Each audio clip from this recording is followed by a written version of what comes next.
Assalamualaikum warahmatullahi wabarakatuh. Baik, saya Zahra Tulaini dari Unit 3 semester 4 jurusan Hukum Ekonomi Syariah. Di sini saya akan mempresentasikan hasil diskusi saya yang berjudul dengan buku Fiqh dan Usul Fiqh.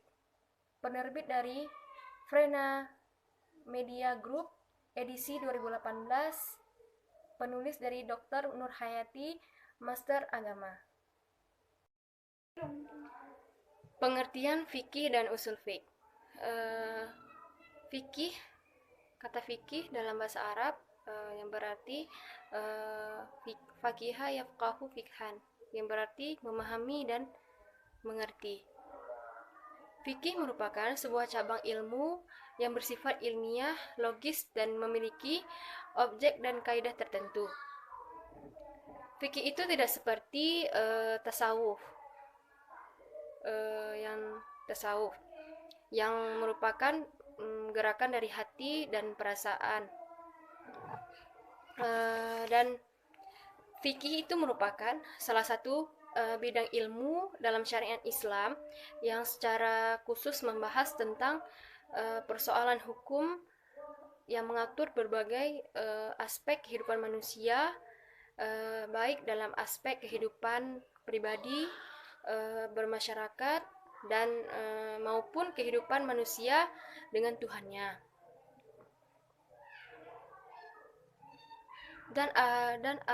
Dan beberapa ulama juga mendefinisikan Imam Abu Hanafiyah bahwa fikih sebagai pengetahuan seseorang muslim tentang kewajiban dan hanya sebagai hamba Allah. Dan fikih juga membahas tentang bagaimana cara kita untuk beribadah, tentang prinsip hukum Islam, dan hubungan antara manusia sesuai dengan dalil-dalil yang terdapat dalam Al-Quran maupun As-Sunnah.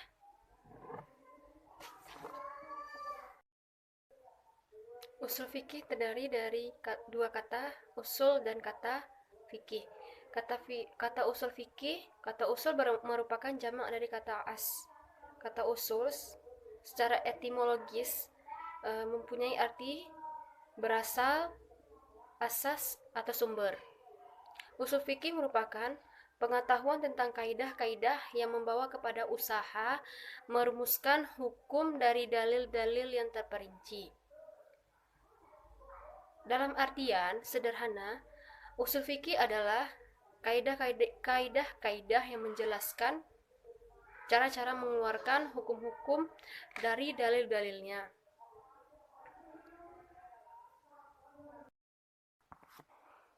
Adapun tujuan dari usul fiqh dan fiqh. Tujuan yang akan dicapai ilmu fikih ialah penerapan hukum syariat pada semua amal perbuatan manusia. Ilmu fikih merupakan tempat pengembalian seseorang qadhi atau hakim dalam memutuskan perkara, seorang mufti dalam memberikan fatwa, dalam setiap orang mukallaf dalam mengetahui hukum-hukum syariat pada segala tindak dan tutur katanya. Sementara itu, tujuan ilmu usul fiqh ialah penerapan kaidah-kaidah dan pembahasan-pembahasannya pada dalil-dalil yang terperinci untuk mencapai hukum-hukum syariat yang ditunjukkannya.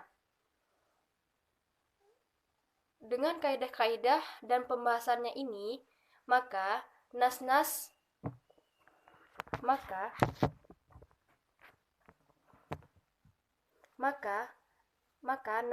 syariat dapat dipahami dengan sempurna. Dan hukum-hukum yang ditunjukkan oleh nas-nas itu dapat diketahui dengan secara seksama. Bahkan peristiwa yang tidak akan yang ketentuannya hukumnya dalam nas dapat ditetapkan atau yang lain dapat ditetapkan dibandingkan dengan hasil ijtihad pada mustajid satu sama lain. Adapun hubungan fikih dan usul fikih. Fikih itu mengacu kepada ilmu yang membahas tentang persoalan-persoalan hukum Islam yang bersifat praktis. Sedangkan usul fikih itu mengacu pada ilmu yang membahas kaidah-kaidah mengenai metode dalam menggali hukum dari dalil-dalil yang terperinci. Usul fikih merupakan proses menggali istinbat hukum dari dalil-dalilnya. Dan sedangkan fikih merupakan hasil produk dari usul fikih yang dituangkan ke dalamnya. Fikih tidak akan pernah ada jika produk usul fikih tidak bekerja. Dengan demikian, fikih sangat bergantung dan berhubungan dengan usul fikih. Sedangkan fikih awal proses dan dapat melihat keputusan-keputusan yang lama di dalam fikih. Adapun urgensi dari fik dan usul fik adalah ulama merupakan pewaris Nabi dalam mengajarkan nilai-nilai dan ajaran-ajaran agama Islam. Ulama memiliki kompetensi dan Nabi Muhammad SAW dalam sunnahnya salah satu kompetensi tersebut adalah kemampuan mereka untuk memahami, menganalisis, dan memberikan konsultasi terhadap hukum-hukum di dalam usul fik dan fik. Usul fik dan fik merupakan hasil daya nalar para ulama dan atau fuqaha dalam menganalisis dalil-dalil dan peristiwa-peristiwa yang muncul secara bersamaan. Keberadaan usul fik dan fik sangat diperlukan untuk memenuhi kebutuhan manusia dalam menyelesaikan diri dengan kondisi zaman. Dalam kondisi zaman mereka.